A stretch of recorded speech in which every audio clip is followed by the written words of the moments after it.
White হাউসে president Donald ট্রাম্পের প্রত্যাবর্তনে পৃথিবী জুড়ে রাজনৈতিক পালাবদলের হাওয়া যেন প্রবল হয়ে উঠছে। তিনি এসেই সব ওলটপালট করে দিচ্ছেন, জানিয়ে অন্যান্য দেশগুলো তাদের পররাষ্ট্র নীতিতে পরিবর্তনের কথা ভাবছেন অনেকটা বাধ্য হয়েই। এছাড়া যে সকল দেশ যুক্তরাষ্ট্রের নিষেধাজ্ঞার হুমকিতে রয়েছে তারাও চাইছে ট্রাম্প প্রশাসনের সঙ্গে নমনীয় হয়ে কাজ করতে।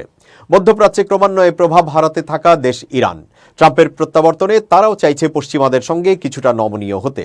বুধবার সুইজারল্যান্ডের দাভোসে ওয়ার্ল্ড ইকোনমিক ফোরামের সম্মেলনে পশ্চিমাদের কাছে এমনই এক সমঝোতা বার্তা দেওয়ার চেষ্টা করেছেন ইরানের strategic vice president Mohammad Javed Zarif. পারমাণবিক অস্ত্র তৈরির বিষয়টি অস্বীকার করে এই নিয়ে বিশদ আলোচনার প্রস্তাব দিয়েছেন ওই কর্মকর্তা। তবে এখন প্রশ্ন হচ্ছে, এই বিষয়ে কতটা আগ্রহ দেখাবে ট্রাম্প প্রশাসন। বার্তা সংস্থা রয়টার্স বলছে, ইরানকে ইউরেনিয়াম সমৃদ্ধ করার বিষয়ে সতর্ক করেছে জাতিসংঘের পারমাণবিক পর্যবেক্ষণ সংস্থাও।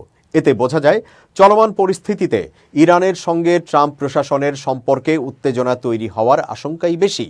এই দুই চিরশত্রুর মধ্যকার উত্তেজনা নিরসনে একসঙ্গে আলোচনার টেবিলে বসার আহ্বানও তোলা হয়েছে এই সম্মেলন থেকে। দাভোসে ট্রাম্প ও ইরানের মধ্যকার কূটনৈতিক সম্পর্ক স্থাপনের আহ্বান জানিয়েছেন international atomic energy agency IAEA এর প্রধান রাফায়েল গ্রোসি। এখানে বলে রাখা ভালো, নিজের প্রথম মেয়াদে তেহরানের পারমাণবিক কর্মকাণ্ডের উপর কঠোর বিধিনিষেধ আরোপ করেছিলেন ট্রাম্প। সে সময় ইরানের সঙ্গে পারমাণবিক চুক্তি থেকে যুক্তরাষ্ট্রকে বের করে এনেছিলেন তিনি।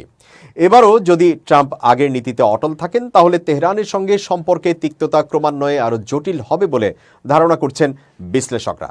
তবে আলোচনার মাধ্যমে এই সমস্যা থেকে উত্তরণ সম্ভব। সেক্ষেত্রে ইরানের সঙ্গে ট্রাম্পের সংলাপ বেশ গুরুত্বপূর্ণ। তেহরান এবং ট্রাম্পের মধ্যে সংলাপ কতটা জরুরি তা জানতে চাইলে গ্রোসি বলেন, এটা একদম অপরিহার্য হয়ে পড়েছে। সংলাপ ব্যতীত ইরান এবং ট্রাম্প প্রশাসনের উত্তেজনার কোনো অগ্রগতি হবে না বলে মনে করেন গ্রোসি।